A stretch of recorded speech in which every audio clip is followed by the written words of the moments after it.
Hey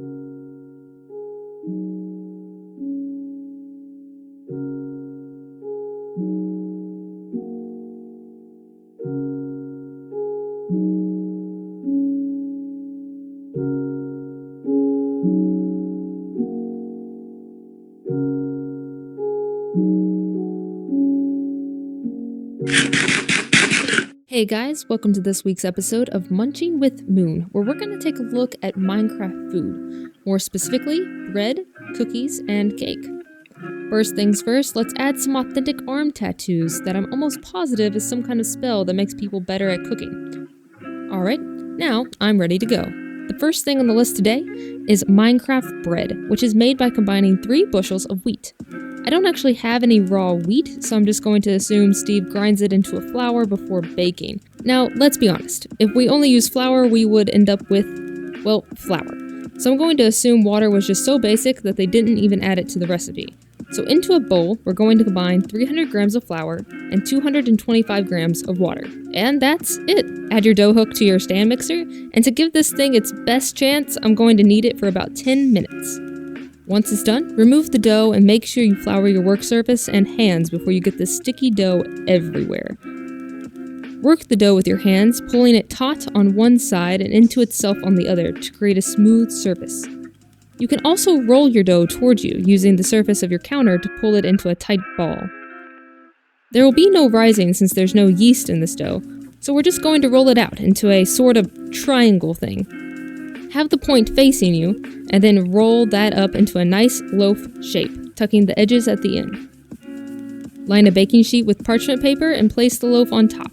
Be sure to add those 3 signature cuts on the top, and into a 350-degree Fahrenheit oven it goes for about 1 hour. This might seem excessive, but with how dense this dough is, it's going to need all the time it can get. 1 hour later, and as you can see, the bottom got brown and hard, and the top was almost as pale as when it went in.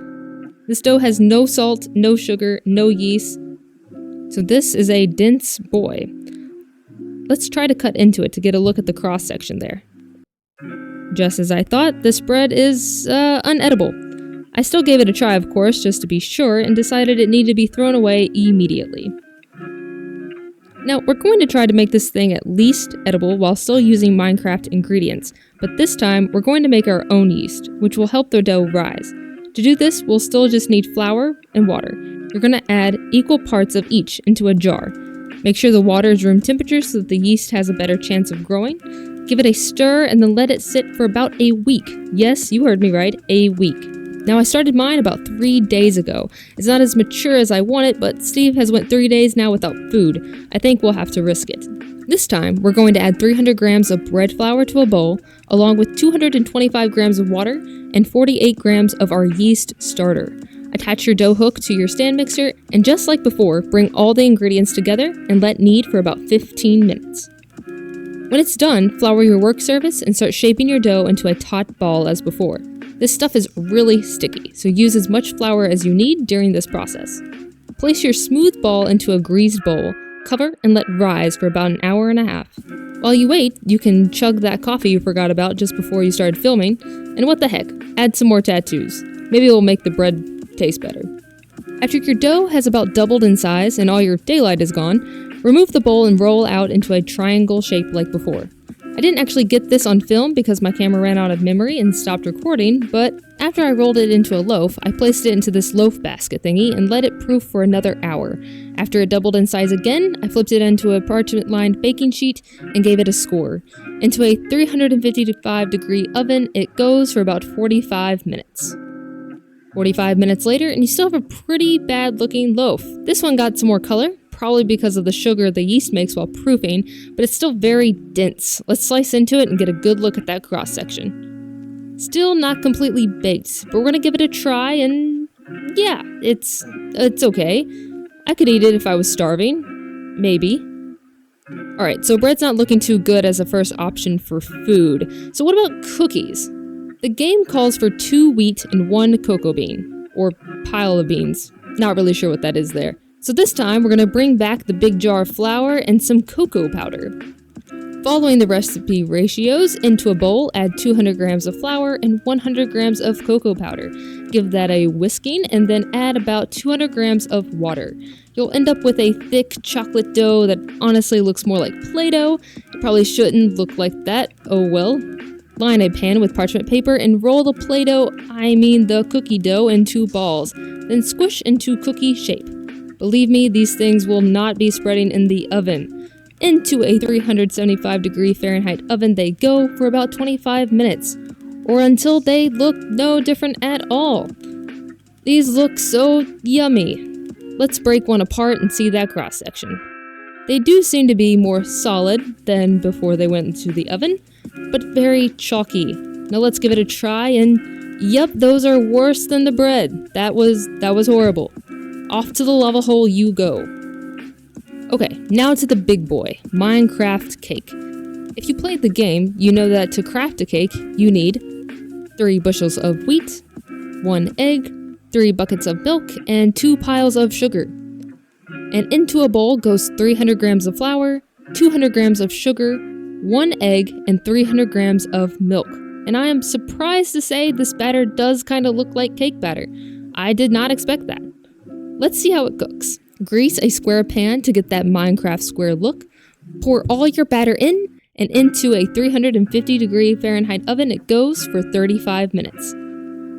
As you can see, this cake did not rise at all because we have no leaveners. Let's get a cross section real quick. And I think it looks better than the bread. Definitely looks more cooked. Now we give it a try, and this is edible. So that's a win. It's not good, but I could eat it to survive. Now on to the second cake.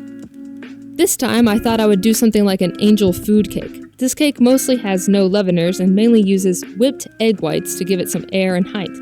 Starting off, I'm going to be using flour, sugar, and 12 eggs. The milk will definitely come in later.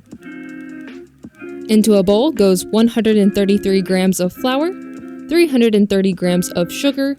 Mix that together into a blender to make sure your sugar is very fine. I didn't show that on camera because, I don't know, I'm dumb. Now set that aside while we work on our eggs. Grab a bowl to your stand mixer and a small bowl to deposit your leftover egg parts and start separating the whites from the yolks. You're going to end up with 12 egg whites in your bowl. Now attach your whisk attachment to your stand mixer and let this go for about 5 to 10 minutes. As the British baking show puts it, until you have stiff white peaks. When it's done, we're going to remove it from the stand mixer and slowly, 3 parts at a time, sift in our flour-sugar mixture. Fold this in gently. You don't want to whip out all the air you've just created. Now divide your batter into 2 square pans, and they are going to go into a 350 degree Fahrenheit oven for 40 minutes, or until they're golden brown. While those bake, we're going to make our icing. This is where our milk comes into play. Into a bowl, we're going to combine 2 cups of sugar and 4 tablespoons of milk. Yes, do as I say, not as I do. The first time I didn't make enough and had to make more. Whisk that together and you should have a consistency like this. You want it to be able to run down the edges of the cake.